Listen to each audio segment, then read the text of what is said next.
नमस्कार दोस्तों, आइए जानते हैं महाराष्ट्र की बड़ी खबरें। आज की पहली खबर है कि हिंदी भाषा विवाद पर 5 जुलाई को बड़ा प्रदर्शन। महाराष्ट्र में हिंदी भाषा विवाद में एक नया राजनीतिक अध्याय शुरू होने वाला है। पहली कक्षा से हिंदी पढ़ाने के विरोध में अब शिवसेना उद्धव गुट और महाराष्ट्र नवनिर्माण सेना यानी कि राज ठाकरे एक साथ आ गए हैं। मतलब ये हुआ कि मराठी अस्मिता के नाम पर दोनों भाई ठाकरे बंधुराज और उद्धव अबे के मंच से सरकार के विरुद्ध आवाज बुलंद करेंगे। लेकिन बीजेपी इसे नाटक बता रही है। बाला साहेब का उत्तराधिकारी बनने की लड़ाई में एक समय दो अलग रास्तों को चुनने वाले ठाकरे बंधु अब एक साथ मंच पर आने को तैयार है और इसकी वजह है मराठी भाषा की अस्मिता को बचाने की दलील। निकाय चुनाव से पहले महाराष्ट्र की राजनीति में एक नया अध्याय शुरू हो गया है।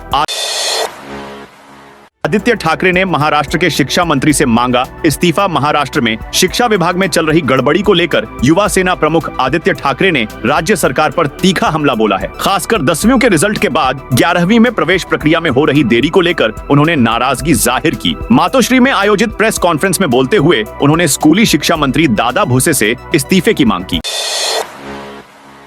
बीएमसी चुनाव को लेकर कांग्रेस ने कसी कमर। बीएमसी चुनाव को लेकर कांग्रेस ने कमर कस ली है। शनिवार को मुंबई महानगर पालिका चुनाव के लिए मुंबई कांग्रेस अध्यक्ष एवं सांसद प्रो वर्षा एकनाथ गायकवाड़ की अध्यक्षता में चुनाव प्रबंधन एवं समन्वय समिति का गठन किया गया है। यह समिति मुंबई महानगर पालिका चुनाव 2025 के लिए चुनाव प्रबंधन, निर्देश और आपत्तियां, संगठनात्मक समन्वय, पार्टी कार्यक्रम एवं प्रचार प्रसार का कार्य करेगी।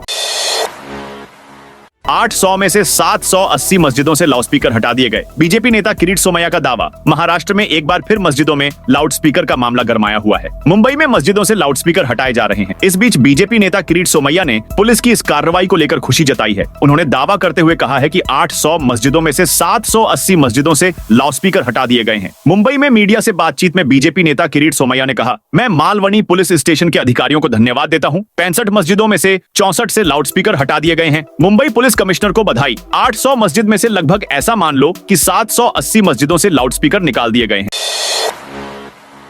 बारामती शुगर मिल जीतने के बाद अजित पवार का बड़ा खुलासा। महाराष्ट्र के उप मुख्यमंत्री और एनसीपी प्रमुख अजित पवार ने शनिवार 28 जून को एक बड़ा खुलासा किया है। उन्होंने कहा कि मुख्यमंत्री देवेंद्र फडणवीस बारामती स्थित मालेगांव सहकारी शुगर मिल के चुनाव को निर्विरोध करवाना चाहते थे। बारामती में पत्रकारों से बात करते हुए अजित पवार ने बताया कि उन्होंने एनसीपी शरद पवार गुट को 3 सीटों का प्रस्ताव दिया था, लेकिन विपक्षी गुट ने इससे अधिक सीटों की मांग की।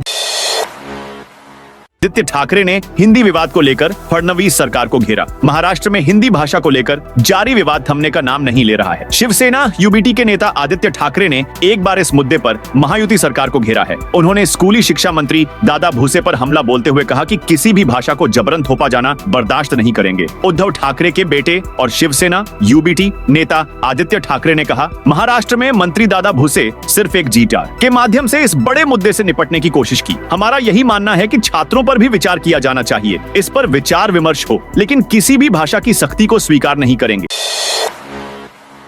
लोनावाला में मां एकवीरा के मंदिर में भक्तों के लिए ड्रेस कोड। ठाकरे परिवार और कोली बंधुओं की आराध्य देवी एकवीरा देवी के मंदिर में भक्तों के लिए ड्रेस कोड अनिवार्य कर दिया गया है। यह ड्रेस कोड 7 जुलाई से लागू किया जाएगा। यह नियम दुकानदारों और स्थानीय लोगों पर भी लागू होगा। एकवीरा देवी संस्थान की ओर से इस संबंध में एक पर्चा जारी किया गया है। संगठनों ने साफ कर दिया है कि अगर कोई भक्त अपने क्लीवेज और अंग दिखाने वाले कपड़े पहनकर मंदिर में आता है तो उसे मंदिर में प्रवेश नहीं दिया जाएगा। पर्चे में कहा गया है कि मंदिर की पवित्रता बनाए रखने के लिए यह फैसला लिया गया है। उन्होंने यह भी साफ तौर पर कहा है कि ड्रेस कोड का पालन करना अनिवार्य है। यह नियम महिलाओं, युवतियों, पुरुषों और युवाओं पर लागू होगा।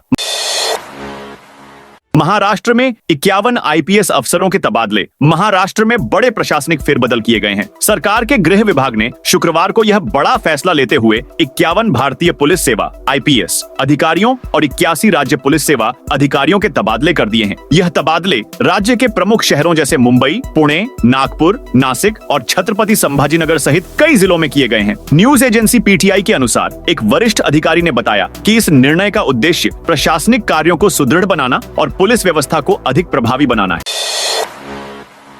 हाजी अली के पास समुद्र में अस्थि विसर्जन के दौरान 2 लोगों की डूबकर मौत। मुंबई के वर्ली में शनिवार को समुद्र में अस्थि विसर्जन के दौरान एक दर्दनाक हादसा हुआ, जिसमें 2 लोगों की डूबने से मौत हो गई, जबकि एक व्यक्ति घायल हो गया। यह हादसा हाजी अली के पास स्थित लोट्स जेट्टी के निकट शाम करीब 5:40 पर हुआ। न्यूज एजेंसी की रिपोर्ट के मुताबिक 3 लोग किसी दिवंगत परिजन की अस्थियों का विसर्जन करने समुद्र तट पर पहुंचे थे। इसी दौरान समुद्र की लहरों में संतुलन बिगड़ जाने के कारण तीनों लोग बहाव में आ गए। स्थानीय मछुआरों और पुलिस कर्मियों की मदद से उन्हें तुरंत समुद्र से बाहर निकाला गया और नायर अस्पताल ले जाया गया।